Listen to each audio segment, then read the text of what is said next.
You are now listening to Femme Regard Podcast with Tessa Markle and Carolina Alvarez.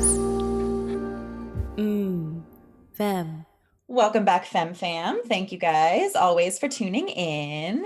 Yes. I should probably just pre-record that part. I say that every time. You literally do. You literally do. I mean it. Like, I'm so grateful for you guys. Seriously, like, you guys don't understand how much your support means to us. It really does. I mean, I could talk to myself and Carolina all day, but like actually knowing you guys are listening, like, that's awesome. We love it. We love it. But Tessa, why don't you tell our fam about the amazing guest we just and are about to have on? Yes, I'm super excited. So we have Kari Nissena, who is an award-winning actress with hundreds of acting credits to her name. She has acted in film, television, theater, radio, commercials, voiceover, and more.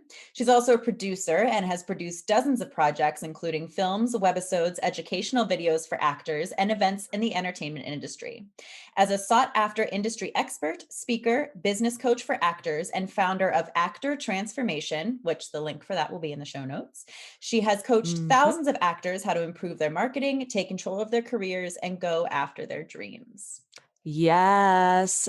Holla to our actor listeners, to the femme community. This is a really great one for you guys. Yeah. She gives some really amazing tips that I myself really needed, and you will hear about that. But it is a great listen overall. There's some great life lessons in general if you are not an actor, an actor. An actrice. I don't know. There's so many things. So many things. But it is. She gives some really great tips, and she just was an amazing guest to have on. So we are so pumped for this one. Yes. Yay. Listen now. Bye. Girl, have you listened to Hags yet? Oh my God. Yes. Let's tell the fam about it. So, Hags is a weekly podcast dedicated to deconstructing and demystifying how society values gender by asking key questions like, for the love of God, why? Yep.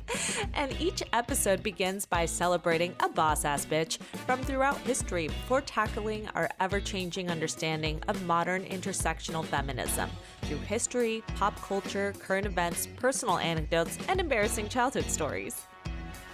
Co-hosts Riley Rose Critchlow and Nicole Weiland are frequently joined by special guests like Gates McFadden, Troyan Belisario, Gina Susanna, Liz Jenkins, Brianna Cuoco, Ione Butler, Jazz Thornton, and Jen Mora from Voices of Hope, and many more. The show is produced by Alex Reeves and Point of Blue Studios. Follow them across the social medias at Hags Podcast for more.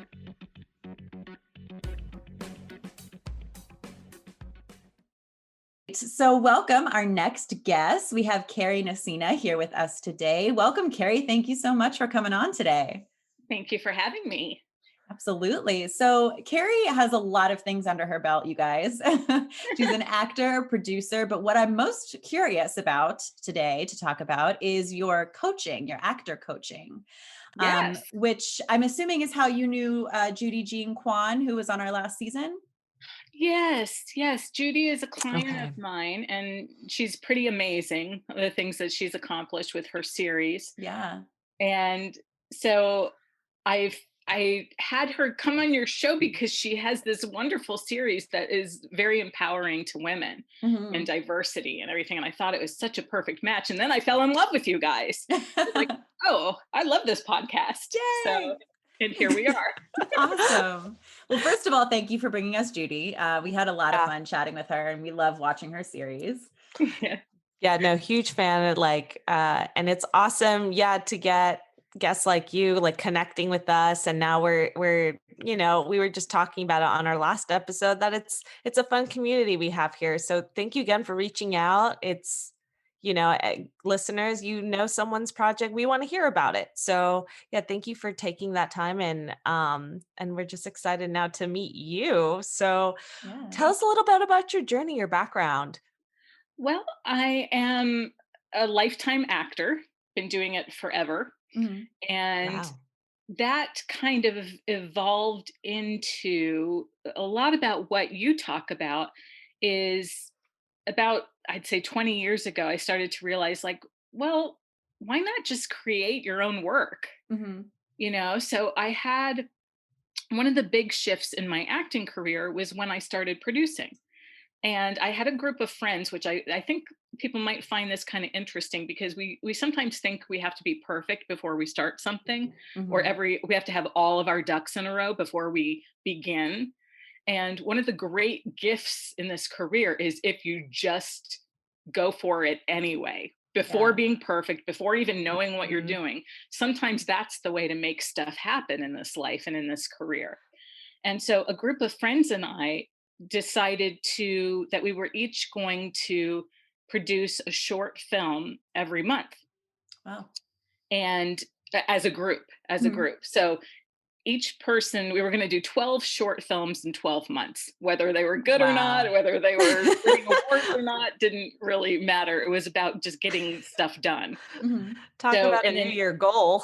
Yeah. And then each of us got 1 month where it was like our baby, like what we wanted to have produced. And then everybody else would help that person on their month. Okay. And that's so cool. I love that. So I think it's so smart, and more people should do that. So like at the end of a year, we had 12 new films. And wow. I'm not saying they were all fabulous, but they were all, it was an accomplishment. And then we rented out a little theater and had a screening. And so that helps your marketing. And there's so many benefits to just saying, all right, well, maybe Hollywood isn't having me star opposite Brad Pitt. So what I'm going to do is I'm going to write the roles and produce the stuff that I want to do. It may not be big budget, Absolutely. but it's something. It's a start.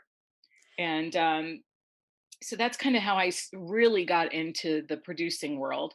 And then I've also produced events, like I was starring in a movie, and I was afraid. I loved the movie so much, but I was afraid that no one was going to see it because it was a low budget indie, but it was a good script and great cast. And it was based on a true story. So it's still one of my favorite projects I've ever done. And I went to my producers one day and said, guess what? I'm going to host a party. And they're like, you are? I'm like, yes, we have to have a DVD launch party for this movie, because otherwise no one was ever going to see it except for a couple film festivals. And I had no idea what I was doing. This is really important to know. Okay. But what we did is I said, okay, let's pick a date. And we picked it like 3 months out. Say, okay, we're going to have a party and it's going to be fabulous. And I am not a party planner in any way, shape, or form, but we ended up having, depending on whose list you believe, we had about 600 to 800 industry guests. Wow. And we had agents, we had producers, we had 25 photographers and press, we had 3 bands, 3 entertainment things on the stage. We had a silent auction. We donated some proceeds to a charity. And it was really an amazing event. And still to this day, people say, God, that was one of the most fun parties I've ever been to. Yeah. And we still have pictures from it that we benefit in our careers today. And so I think that there's value in also not just thinking, okay, if I call myself a producer, it has to be a really expensive feature film. There are other ways to produce your career to make things happen. And absolutely. I think that that's one of them. I think that's amazing that you set out to do all these things and followed through with, making the 12 short films throughout the year. And then that event, I mean, I work in events for my day job. That's huge. That's a really successful, amazing thing to pull off, especially for not having done that before, Yeah. And it's so good that you didn't let imposter syndrome, get in the way of that. Cause I know even for us, we say that all the time, just go out and do it. And I firmly believe in that. But I know I personally, I'm a Virgo, I'm a type A, I like things, to be perfect. So I have trouble with that sometimes, if it's not lining up exactly how I want it to be prepared, I get worried that it's not gonna, be what I want it to be. But it's just so important to do it because you can succeed. You can pull it off, as you've proven. I love that you do that. I love that. You know what? I think by you doing events too, doesn't it change your brain? Mhm. Because you see how possible things are, Yeah. and how almost every time there's something goes wrong and you still survive. Yeah. Exactly. That's life on set, baby. That's life on set. Like things will go wrong and it Mhm. turns out great. Those are the happy accidents we live for. We're like gonna create some magic and it turns out it could easily turn out to be better than you expected. So it's Mhm. like you could only plan so much. That's like Mhm. even in Yes, life. You can only so true. plan so much, then you just need to let it go and just roll with it. And like Mhm. event planning, I can't imagine how many times you guys have to like just roll with what's happening and just make it work. That's Yeah. so cool. And you get to help so many people by doing that too. Of just, Mm, I bet your contacts are like immense, because it's Yeah. it's one of those things where you bond with so many people when you're doing an event. Absolutely. And I mean, it's really, I find it so interesting being in both film and events. Like film is my passion. That's what I consider my career, versus events is really just more of my day job. But they're so similar. I mean, even just what you were Yeah. saying, Carolina, about, taking those happy accidents that and turning it into something better. And like you were saying, Carrie, with contacts, and, it's really cool how those worlds are, you have the events that are like live, everything happening right there in front of you, versus film you think of as, oh, it's recorded and then you edit later and stuff, but it's still got to happen live to begin with. Yes. So, yeah. And yeah. it still takes an army, both of those Mhm. things. Absolutely. Absolutely. So I want to chat some about your coaching career and Sure. what motivated you to even start that, and what's kind of behind your theory, I guess we'll call it, and how you got started. Well, you know what? I think I was doing it for years and years before I put a label on it. Hmm. I was thinking back to even when I was a kid, people would come to me like I was their therapist, Hmm. and I would have these therapy sessions about how to work better with their parents, and how to deal with their boyfriend and things like that. And Mhm. so I think it kind of came naturally. And for many years, people would always come to me to ask for, do you know anybody who does this? Or what do you think about that? Or how do I get on that red carpet? Or how do I get that agent? And then it slowly started to evolve to, oh, okay, I'm supposed to help people in this way. Hmm. And so I've been doing it for officially for quite a while, for about 20 years. And unofficially, who knows? A But lifetime. one of the things that I specialize in is doing the stuff that people have a hard time getting help with. Hmm. Like, there aren't too many places you can go to get help with how to get on red carpets, Mm. or which we're not doing right now, but Right. in normal Right. times. That's definitely a good thing to add to an actor's to-do list. Hmm. Or just marketing, when actors Like think, physically walking on like a red yeah, or carpet. like even just getting the opportunities. That's what I thought. Then I was like, oh, but then like also it's kind of intimidating, like right when you walk on. Yeah, especially the first time or two, but then after like you do it like 5 times, you're like, oh, this is silly. You're like, this is just goofy. Okay, all right, let's just do this. So you realize it's just a part of the job after Right. a while. Now, I'm not talking the big thing like the Oscars or Cannes Film Festival. That's a different planet. Right. But there's so many usually local opportunities that, like, okay, especially in LA. Are you kidding? They do. I joke that they throw down a red carpet for the opening of an envelope, because it's like you used to be able to find Oh, have you been to my every night house? there's something to go Okay. to. But so things like that, but also deeper into how to get agents and managers. One of the things that I'm really known for is IMDb, because Mhm. nobody can find help on that. Yeah. So So true. That's I such am now the go-to person for that. And I love that because it helps everybody way beyond what people think of IMDb. It helps their Google, it helps search engines find them, it Mhm. helps them. It's the one go-to source for TV and film that I think that people really look at to judge if a person is really in the game. Yeah. Is different than absolutely. any other And like marketing read up tool, on films and everything. Like I'm Mhm. always on there. right? And it's, Yeah. don't you kind of, isn't it one of those things that I think that you look at it to see, like, let's say someone contacts you on Facebook that is a complete stranger. I go to Right. IMDb and see if they're really in the game, Yeah. because you don't know if they're legit or if they're not. Right. Absolutely.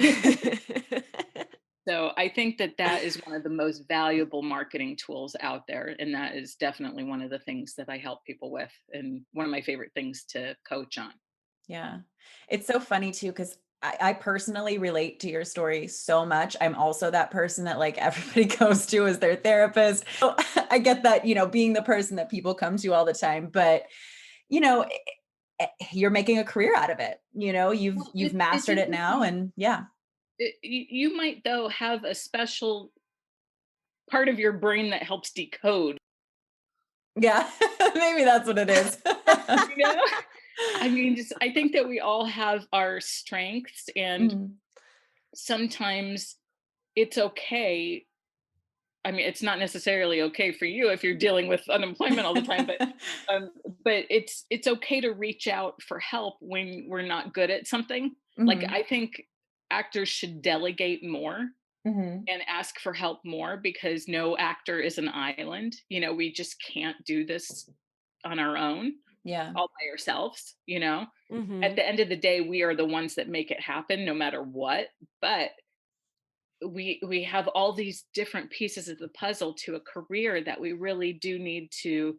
Okay, if you're not good at IMDb, get help on it, for goodness sakes. Yeah. Because most people, they'll throw up a couple pictures and then just leave it there. When if I sprinkle my fairy dust on it, it's like, oh, they look like a big Hollywood star after it. Mhm.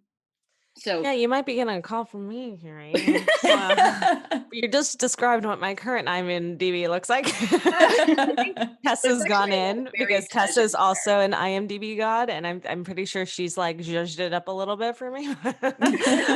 Like there's that there's a lot that goes into it, the way you present your shows, what titles you're putting on. I've actually kind of, this might be interesting for our listeners listening in. Like I struggle how to both promote my production films and my actor side to myself, and I don't know if it's looked bad to have one before the other, or is there, should I just really choose to market one over the other? Like, That's a really, really good question.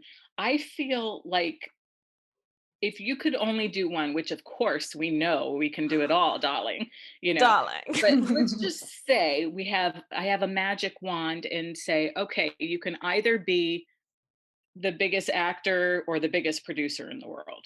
Mhm. you know if you're leaning towards one over the other, then I believe that that should be the priority on your IMDb and on your marketing and on your online presence in general. Okay. With IMDb, if you have more, let's say, producing credits than acting credits, then someone might not even see your acting credits, Mhm. because we live in the instant gratification ADD world now, right? Where people might not even scroll down or click one more button. So if I would say, if let's say acting is your priority, then we would want to plump up your acting credits so that they are what people see first. Mhm. Gotcha. That's super helpful. And I'm sure like other people can relate to my our battles of Yeah. like, we do more than one thing. Like, how can I best present that? And I think, yeah, I think you still can do it all, but it might help, yeah, if you have one over the other to present it that way, and it will make Mhm. a difference for you when people are searching. Yeah, that's a really good point. And Yeah. can I say, I think that there's extreme value into actors wearing a producer hat, Mhm. because what happens is then you having that hyphenate allows you to take meetings that you would normally not be privy to, Yeah. and allows you to have a certain confidence because you know what it's like to take a project from just a thought Mhm. to, oh my gosh, I made that that baby is mine, you know. That's a crazy thing to be like, okay, this didn't exist and now it does.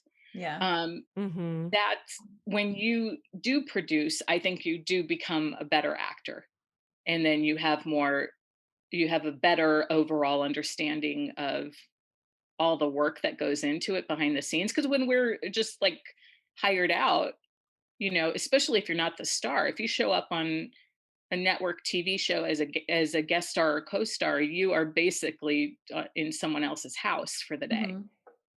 or the Mhm. week. Yeah, for sure. But when you're the producer, or at least have that hyphenate, I think that it people know what that means. The Yeah. people that you want to get in front of understand the value of, okay, she's also a producer, so that means something. Yeah. I completely agree with that. I feel like, yes, you want to market yourself and sell, the skills that you feel that I hate to say mastered, but that you really are proud of. But at the same time, it's so good to know how all of it works. Like the more things that you can say you at least have experience or an understanding of, even like a cinematographer, even if you don't consider yourself a cinematographer, you don't want to be hired out for one, but you like happen to do it on a friend's project, just to have that as knowledge to then, when you're an actor on a set, at least you understand framing and, what angle they're coming at you with the camera with, and just how their world works. Like you can work with them so much better. And that just goes for literally any position, even editing. Like you have an idea of, oh, okay, they're probably going to edit that out because they're going to want to stitch this together. So, it's so helpful no matter what realm you're concentrating on to be aware of how everything else works. 100%. I mean, even if you don't know, sometimes, have you experienced this as an actor? Sometimes you don't even know what framing they're Mhm. doing. And if you know that you can ask, like if you're in a low Mhm. budget indie, you want to ask, is this a wide shot or is this my close up? If no Right. one's saying anything. Yeah, Yeah, no, I absolutely. absolutely had to bring some tears in on a shoot yesterday. And I was like, okay, I'm gonna wait when they're doing my close-up shot to like reel it in because I'm like about to cry like 3 times in a row. So as an actor, like yeah, it's super helpful to like know what shot you're working in and what they're capturing. So you can even give yourself that energy, the right energy to bring to, especially when it's then your close up and you've already drained yourself on other shots. Mhm. So Totally. You're like, can you zoom in on that really, really wide shot, please? That was my Oscar exactly. winning performance. Yeah. Exactly. You don't want to miss that. It's the worst. I've definitely been guilty of that one. Yeah. Oh, it happens, but those are things you learn when you're doing different roles. But to go back to like what you list yourself as in that aspect, it's really awesome to hear someone in the industry as yourself like acknowledge that it is not a disservice. It isn't looked down upon. I think that was a stigma years ago. And now it's like, no, it's actually valued and people will take you seriously for it. Mhm. Yeah. Yeah. And if I may, you might, like, let's say your focus is acting, then pretty much you want to concentrate on the acting credits and have some producing credits if you're also a hyphenate. And then for celebrities, the biggest bulk of their credits on, like, let's just say IMDb, are self credits. Mm-hmm. So having your interviews up there, having this podcast up there, like you guys do, you know, that's one of those things that actually has value that a lot of actors aren't aware of. Yeah, I didn't even know about Okay. that. If you go and look at Meryl Streep or somebody that you admire, you know, that maybe they have 50 or 100 movies, but they, as an actor, but they might have, you know, 300 self credits. Yeah. It's an interesting Wow. world. Did Yeah. not know about that. That is so cool. And you wouldn't, I like never even heard that term before, self-credit. So on there. So I'll definitely be IMDbing after this and checking that out. Like, what is that? But that makes sense. It's like Yeah. content that you've kind of produced but are credited on. And um does it all only like pertain to like visual audio? Well, here's the thing. A lot of things can qualify on IMDb that people aren't aware of that can qualify. So let's just say, you've been on a red carpet of an event that, you know, that you were interviewed on camera. Mm-hmm. Mhm. Well, you might want to look up and just see if somebody ended up putting that on IMDb. Mm-hmm. And then if they might have not put you on it, you know, maybe they only have like the host Mm-hmm. and the cinematographer or something, but and the name of the show. But when you dig deeper, sometimes there's a lot of buried treasures in IMDb. Like when people come to me, one of the first questions I ask is, okay, tell me about your missing credits on IMDb, because almost everybody has them, but not everybody always knows that they have missing credits. Yeah. So Mm. very often they'll be like, oh, I only have one or two. And then once we start to work together, it's like, oh, actually, you have 15. You just didn't know you have 15 missing things. And then we go do some detective work. What I call IMDb detective work. And we go and find the missing credits like a treasure hunt. And that's pretty cool, because then you can go from, like, especially like a newer actor, if they come to me and they have one credit on their IMDb, sometimes by the end of the work, it's like, okay, now it looks like they're really a busy working actor, because they are. They Right. just weren't, they didn't know how to market themselves, and they didn't know how to present themselves on IMDb specifically. That's super valuable It's really that smart to you do search out. that. Yeah, to search out that stuff. Like, I mean, I have our podcast listed, but I just, from you saying that right now, just made me think, oh, I better go check if the ones that we've guest spotted on are on there. That's You know, what I because was that's just more thinking. credits. Yeah, exactly. I mean, even my friend Sarah, shout out to Sarah Olson. I was helping her with her IMDb one day because she realized, you know, she was like the, I don't know, fourth Sarah Olson that existed or whatever. And Yeah. like, you know, that happens. There's other people with your name, but she went and looked, and the other, you know, 3 or whatever, however many there were her as well, that were just, you know, people had credited her for something without linking it to the one that she made. And so then you have to go back and combine all those, but all those other ones were also her. So that's another thing to look out for. Wow. Yeah. And then sometimes you get credits that aren't yours. Yeah. You have a common name. So that I call IMDb name drama, because like, heaven forbid, poor person, if your name is like John Smith or something, and it's like, then there's probably 250 John Smiths in IMDb, and it's like, okay, we have to go through all of them to see where your credits are hiding, and then you have to do merges or name splits, or sometimes just get added to a cast list that you weren't added in. Actually, let me say a word about that. If there's any actors listening that are tempted to put in extra work, do not. That's happening more and more. This didn't happen like 5 years ago, 10 years ago when I was teaching this stuff, but just in the last couple years, more people started to learn more about how to navigate IMDb. And so unfortunately, the world of extras found out how to add credits. And so they were adding themselves to movies that they were not acting in, they were doing extra work on. Yeah. And so Okay. this thing started to happen where now there are tons and tons of uncredited credits out there. And there's, in the world of IMDb, there are legit uncredited credits. Like if you go and look at, my favorite is James Earl Jones. He was uncredited as Darth Vader, Oh, which is wow. insane, Yeah, right? I didn't know that. What? Yeah. So he was. It's so ridiculous to think, but in the beginning, you had the gentleman that just passed away. All the Mhm. Star Wars nerds are mad at me right now because I'm blanking on his name. I know, I don't know But his name either, but I know who you're talking about. The yes, actual the body of body, Darth Vader. Yeah. the body of Darth Vader, didn't know that his voice was going to be dubbed over. He even went to the premiere, as legend has it. He went to the premiere and didn't realize that they were giving the voice was going to be some other actor named James Earl Jones. That's so funny. Isn't that amazing? So in the world, the original Wow. cast, they didn't credit James. So Wow. that's what an What? uncredited is. It's supposed to go by in IMDb, the listed credits at the end of the film, as it Mhm. is scrolling at the end of the film.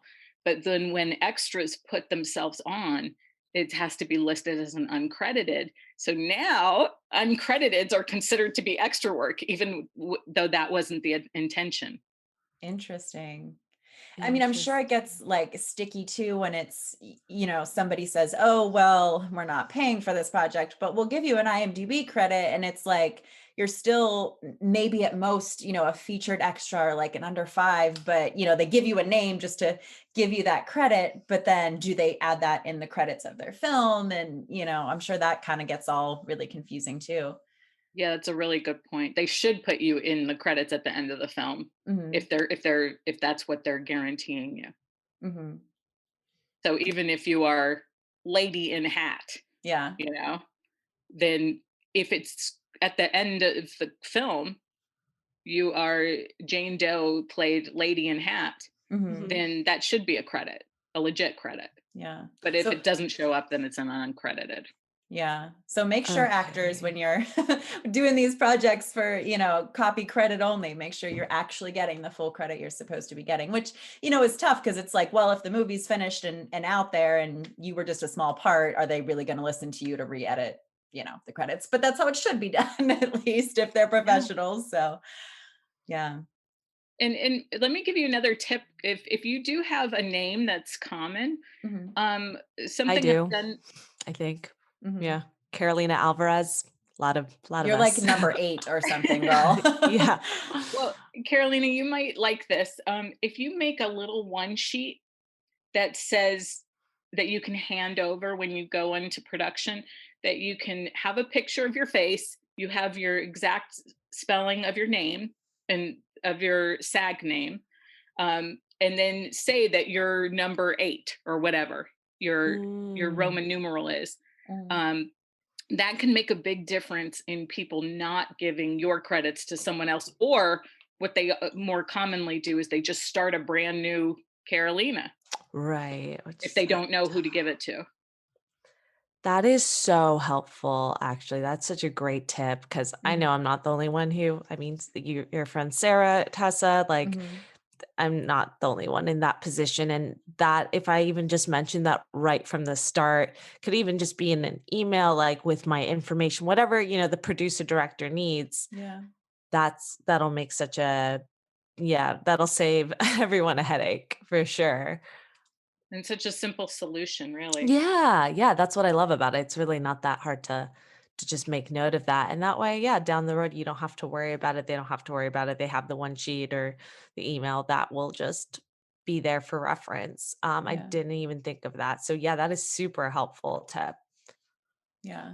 I love also that all the tips you're giving us right now, like you're giving the explanation behind it as to, why it works or why you should do it. Because I feel like as as any creative, but I'm going to concentrate specifically on being an actor, we're given so much conflicting advice in this career. And it's like, how do you know? Because it can be, like two acting teachers that are telling you completely different things, or two casting directors that's just, their personal preferences, but they're telling you that you should be doing or not doing this thing for every casting director. And it's so much to wade through. I mean, personally, like I'm like you, I've been acting like all my life, but I only really started doing on camera acting when I moved out here about 6 years ago. And it's a totally different world. So I felt like I was learning, from scratch, and I just didn't know who to listen to. And I finally feel like I'm in a place where I can kind of filter through that information and, say, well, why?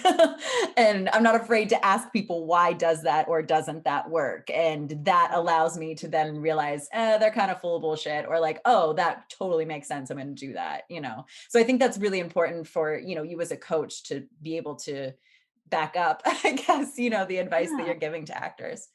And can I say, since your podcast is so much about female empowerment, it is important for us to ask why. And it's okay to ask why on, if something's not feeling right or something doesn't make sense, like, okay, I'm not getting it. Why are we doing this? Or why, there are going to be so many things like in the world of marketing or in the world of acting that are just like, okay, maybe I don't want to do what everybody else is doing or says is the right path, because everybody has to find their own path. And exactly. it's okay if you don't want to do most actors are not successful. So why listen to most actors? Yeah. Sometimes it's better off going the opposite direction, and maybe you stand out a little. But at the end of the day, it's also trusting your highest self. Is like, okay, so if you're hearing 20 different things from 20 different casting directors, then that's just their opinion, and that's okay, because they're just people. That's it. And they're allowed to have opinions. But at the end of the day, you have to say, okay, what feels right to me when I'm not either having my insecurities or having my ego involved? What feels right? What do I feel like this should be? And that takes a while to get to that point, for sure. Oh yeah. Definitely. I mean, that's almost just like a life lesson too, not just for acting. Like, trust your highest self and question when people give you advice. What's their motive behind saying that? Is that just their opinion? And what works for you? Totally. And not being afraid of that, not being afraid to ask those questions, because sometimes, again, for empowering women, like, something feels weird, like definitely ask it. You're not dumb. Like it can feel intimidating, but I love that you said that, because that's so true. Like sometimes you're just kind of like, I'm just going to go with it. And it's like, what are you actually going along with here? Yeah. Hey everybody, I'm Chris Fafalius, and I'm the producer of Krista Makes a Podcast and the host of the One Hit Thunder podcast. And I'm Matt Kelly, host of Horror Movie Night and the producer / the head of content for the Geekscape Podcasting Network. Between the two of us, we have, believe it or not, 25 years of podcasting experience, and we want to help you start your own podcast. We know podcasting, and we want to share that knowledge with you. So whether you're new to podcasting or you want some feedback on your currently active podcast, we want to help. Or perhaps you're just overwhelmed with all of the editing work. Well, we can help you with that also. You can contact us at info@weknowpodcasting.com for more information. We're excited to help your podcasting dreams become a reality. Right? And I think that goes into producing too, right? So I think, Oh my God, I had to learn that year one of this. Like I'm like, no.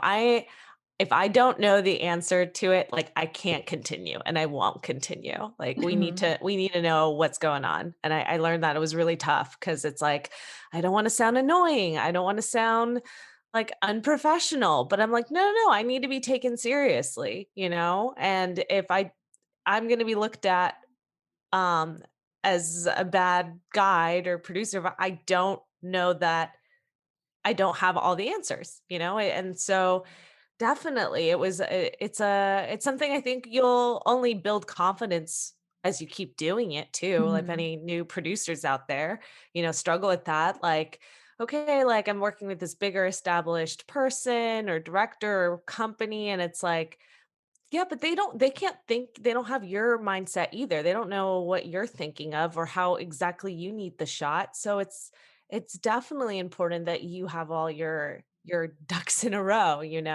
And so that way you feel confident on that day of set and know exactly, I mean, like I said, you can't plan for everything, but as long as you have like your ducks in a row, I'll just keep saying that. Coffee brain. That will help you feel prepared and confident. So I love that that you said that, because it's so important, and it's something that you'll just have to keep working on as you keep growing, and each project's different, but it's your job as the producer to really have, or as an actor to have all the questions answered, because then you can deliver your best performance, you Yeah. can So be true. present in that scenario. And there's no, something important is that we have to remember that all of this, everything we're talking about here is the journey. Yes. And we always want the finish line, and we always want that finish line to be perfect. And no matter what your goals are, when you get there, you're still you. 100%. Right? Yeah, the next day you still got to go to sleep and wake up the next day and deal with whatever life you're dealing with. It's not like it's drastic. Yeah. So be happy now is kind of the moral of the story, I was right? Be just happy. gonna say be happy, exactly, because it doesn't completely alter. You just can continue being happy, or you can continue being miserable. Like it's not gonna, the job doesn't change you. I mean, it can, but I mean, like, you as a person. Yeah. And every time you reach a goal, you make a new goal, like you don't just stay there and, okay, well, now I'm going to quit acting because I, got this lead. Like you keep progressing. So yeah. So true. There's always more around the corner. So it's all about the progress and the growth and the journey. Yeah. Yeah. I love that. Yeah, that's huge. It's really on the show, and love in this conversation with you. It's the journey. It's like what you've learned as a coach, and why you're probably able to really guide everyone, because you've had such a wealth of knowledge and experience in what you've been doing. And I hope we as hosts on this show can keep giving that, because we know, and that's really what we talk about it in some of our interviews. What motivated us to do this podcast is because a feature especially doesn't happen overnight. And a lot of times people who aren't in the industry, which is awesome, we have people who aren't in the industry tune into this as well, because it's a whole different world. Like, you think it can certainly happen in a short amount of time. I'm not saying it doesn't, but for the majority of the time, projects, and when you see the what's it called, when you get the fruits of your Fruits of your earnings. labor. Thank you. Like, that doesn't come for a while either. And that's why, again, being happy in the present and loving what you're doing is so important. And that's my goal, is just so I can wake up every day and be excited for my meetings that I'm taking, and that's why I love this show and meeting people like you, Kari. It's awesome. That's what's like fulfilling us in the moment as we continue our goal of making a film or acting in this role, Yeah. Well, I love what you're doing. I love it. It has so much value. It really does. And Thank you. it's you're making stuff happen, and you're making a difference in other people's lives, which is what it's all about, really. Thank you. I think it's important to note too that we are we'll be the first ones to admit, like, we don't know what we're doing. Like, all of the advice that we give is just because it's things that have worked for us, or things that enough people have told us that it seems to work for them. Like, there's we're no not ego experts. attached here. We're not Yeah. experts, but when we do feel like something really works, or we do feel like this is crucial advice, we're going to say, and we're going to talk about it. I love it. I love Yeah. it. Go female empowerment. Woohoo! Yes. Femmes. I think what's awesome about that too is, like, when we started our production company, which is 3 years ago now, it was kind of, when the Me Too movement was a big thing and like Women's March was really ramping up. And so it was like a fantastic time for us to start, which we did not even plan it that way. It just kind of happened. But it's been so cool just to see in that small amount of time how much, I mean, sure, things are starting to change. That's still going to take a lot of time, but like really just that people are aware of what the issues are and people are talking about it, because that's the first step. And you just being able to have this podcast and for people, men and women alike, to, be excited about it and really be grateful that we're doing this and we're talking about it. Like, that's such a cool thing to see. 100%. I love it. It makes me so happy. Yeah, and our male guests, they're super supportive and awesome. So really shout out to everyone in the Femme Fam community, because it's so cool to see who's worked with who and who's supporting who, and they're just all amazing. So I can't speak enough for them. Kari, I'm curious, is there other burgeoning questions that you also like see as like a main part of your coaching? It's like along with the IMDb. What's something else? Sorry. Sorry. No. IMDb is just one piece of the puzzle, but there's basically 4 categories to an acting career I always talk about. So we have our craft side, which is where most actors stop. It's also why most actors get into acting, is because we grow up in theater. Yeah. And we grow up in acting classes. Well, to me, theater and acting classes are pure joy because you're acting, right? Yeah. So that's what we think a career will be like, is that feeling, that drug that we get from that high of being on stage or whatever. Yeah. Then what happens is, if you decide you want to work on camera and actually make money from acting, then there's a lot more elements and a lot more things that need to be added to it. So then you have your connections and relationships. Again, we can't all do it alone. So, and that goes way above and beyond the agent manager thing, which I think is I feel like actors are really kind of lied to in that area, where the industry has this feeling that if you just get an agent, you're gonna all of a sudden be a star. Yeah. and everybody's disappointed, and it's like 1 out of 100 actors isn't madly in love with their agent, and it's the relationship that we think it's going to be. Right. The real truth is that you have to do your career yourself. You have to be your own agent, even if you have an agent. You have to be your own manager, even if you have a manager. And that's even the really, really good ones, but then there's other things, like your fellow actors are a part of your relationships. I've gotten way more acting roles from my acting friends and from relationships that I've built. Like, if someone hires me once, they usually hire me multiple times. And that's one of the big secrets to this acting career too. It's like, oh my gosh, one role should lead to many. Then the other category is press and marketing, which is where a lot of actors really don't want to deal with. They'll do it to a certain extent. People feel comfortable with getting an actor's access and getting a headshot and a couple little things. But then usually people feel a little uncomfortable after that level. Okay. So if you hate social media, that's okay, but still find a way to incorporate it, because it's free. Yeah. And it's not going anywhere, So that's one of those things that you can delegate. Thank goodness. Right. Yeah. Right. And then the most important factor of the 4 factors is your mindset, because it's in everything we do, whether it's an audition, whether it's on set, whether it's your marketing, whether it's your relationships. Mindset is by far the biggest reason on someone's success or lack of success. 100%. And then happiness, which is really why you do it in the first place. Yeah. So that's it. So I coach on all 4 of those categories. I'm really known for the marketing side of it.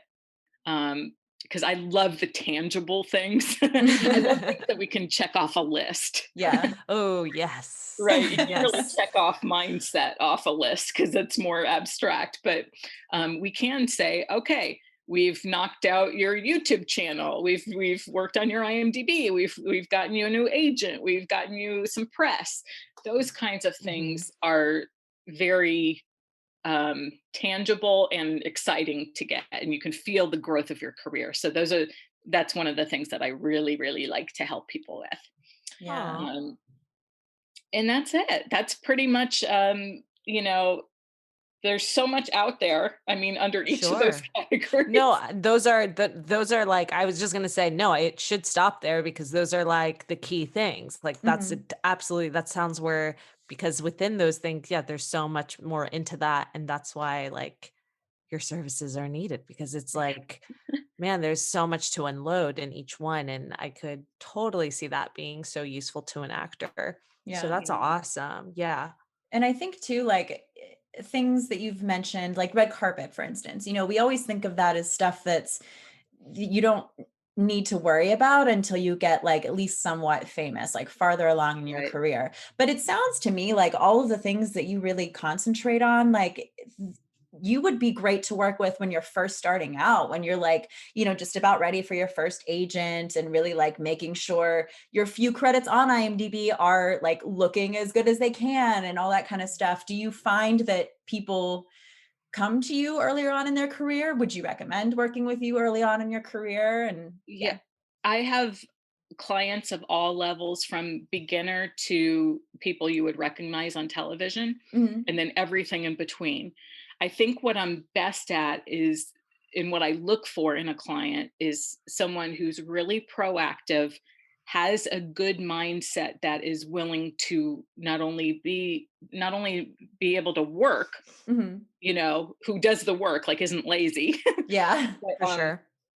but just has a positive attitude. And that's what I focus on when I take on a new client.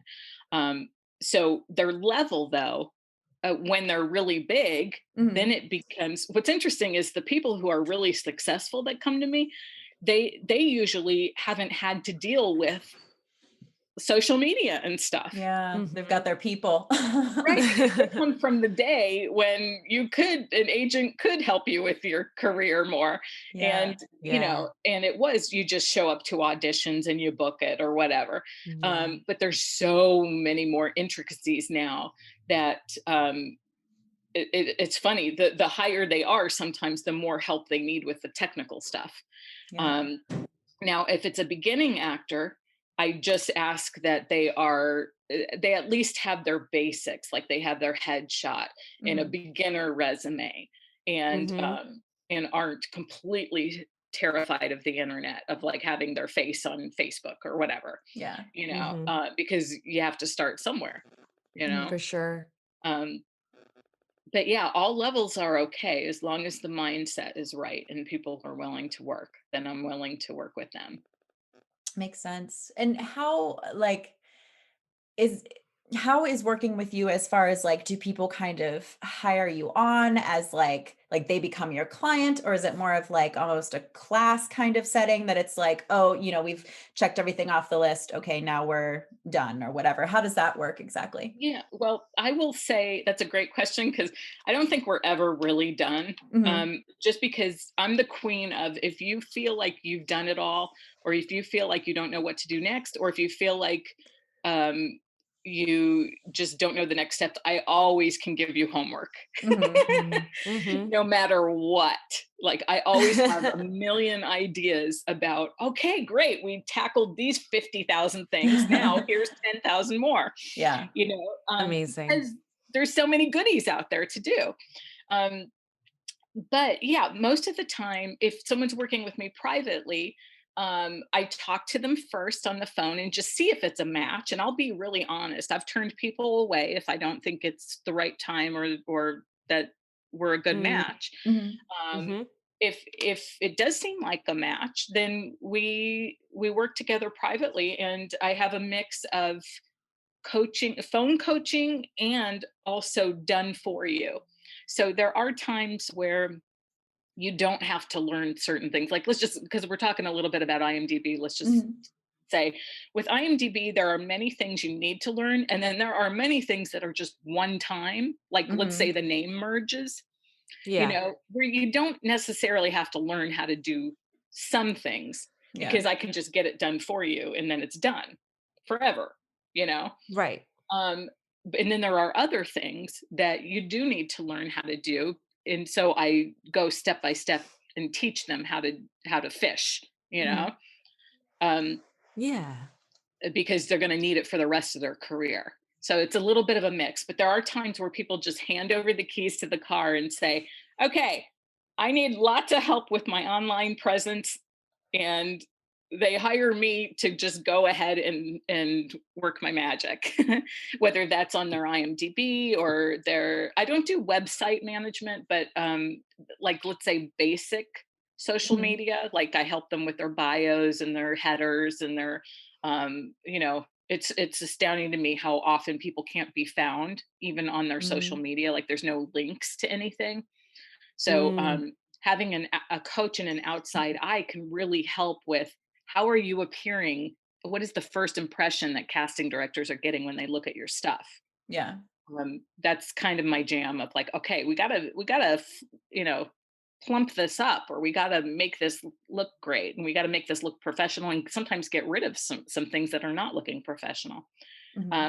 Also YouTube, you know, so basic YouTube stuff can really make a difference because Google owns YouTube. So it's always important to know what Google likes, you know? Google likes IMDb and likes YouTube. So those are two things that I often concentrate on. And then resume and actors access. There's so much.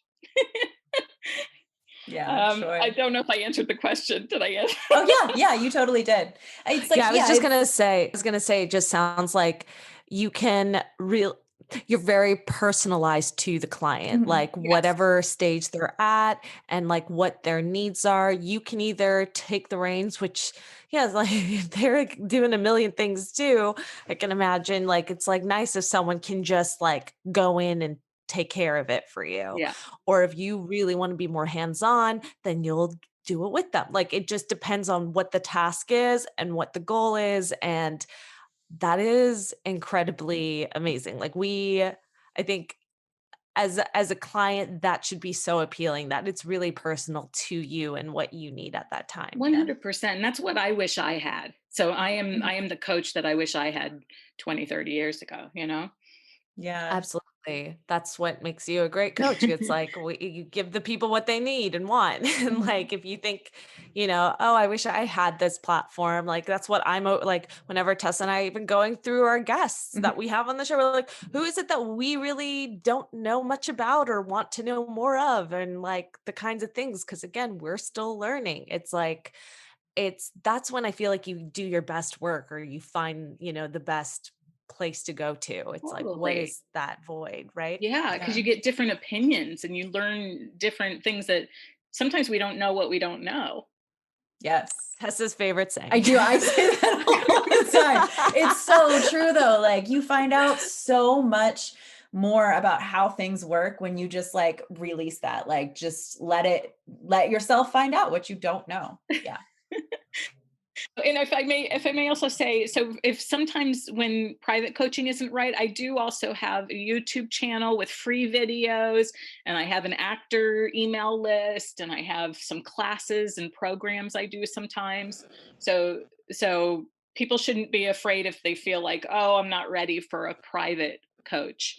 You know, I also do teaching as well. In where can they find all this wonderful wealth of knowledge that's out there? So they're going to go to actortransformation.com.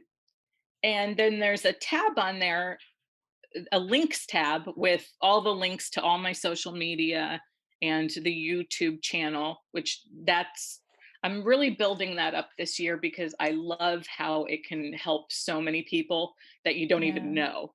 So I'm kind of in love with YouTube. So definitely subscribe to the YouTube channel. Awesome. Yeah, we're gonna have to do that. For It's sure. on my to-do list already. I haven't got to like really explore it yet, but I'm excited to. Yeah. Right. Love it.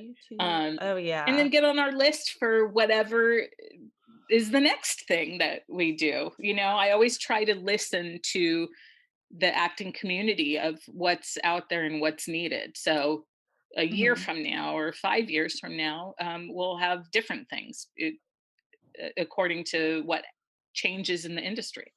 Yeah, I love that. And by the way, listeners, all of these links and information and everything will be in the show notes. So don't worry, you don't have to memorize it. But also, Kari, do you have any social media either for Actor Transformation or for you personally as an actor, producer, anything you want to share with our listeners? Yeah, I try to have my name on the social media stuff, just as a branding thing, you know. Yeah. But for the Actor Transformation YouTube channel, it's actually funny. It's kind of hard to find right now because you look up Actor Transformation and you see a lot of actor transformations from movies. So you see like, here they are skinny in this movie and here they are buff. So you see a lot of half naked guys when you look up actor transformation. Not a bad thing. I mean, so the best thing to do is go to my links tab to, you know, definitely. But the YouTube channel, I think, is going to be really valuable to actors, no matter where they are. Yeah. No, we'll be sure to pimp that out for you on our platform. I'm excited to look into it and share it with our crew because I'm sure you take the time to put stuff out there that would really cater to like actors specifically and to have it just, you know, be free and like an insight to your knowledge. Like that's awesome. So thank you for doing that work. It's, you know, YouTube videos take time. Yeah. Sorry, if I have a goodie for you all on my actortransformation.com, on the homepage, I always have a gift.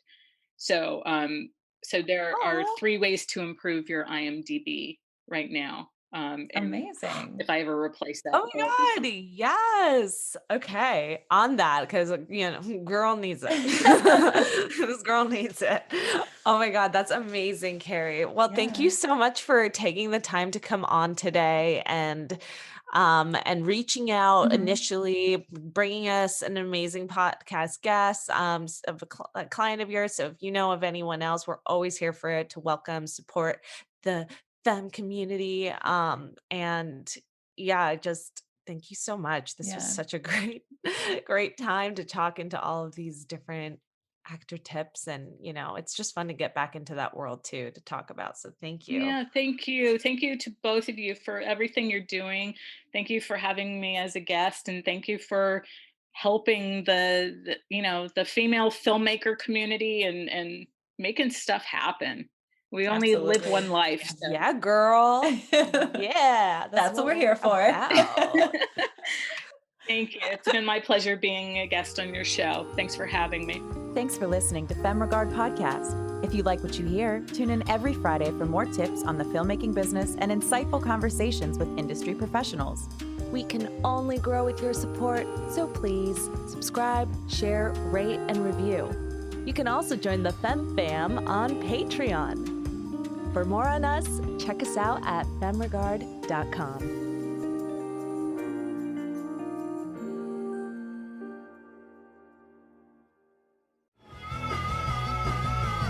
You're listening to the Geekscape Network.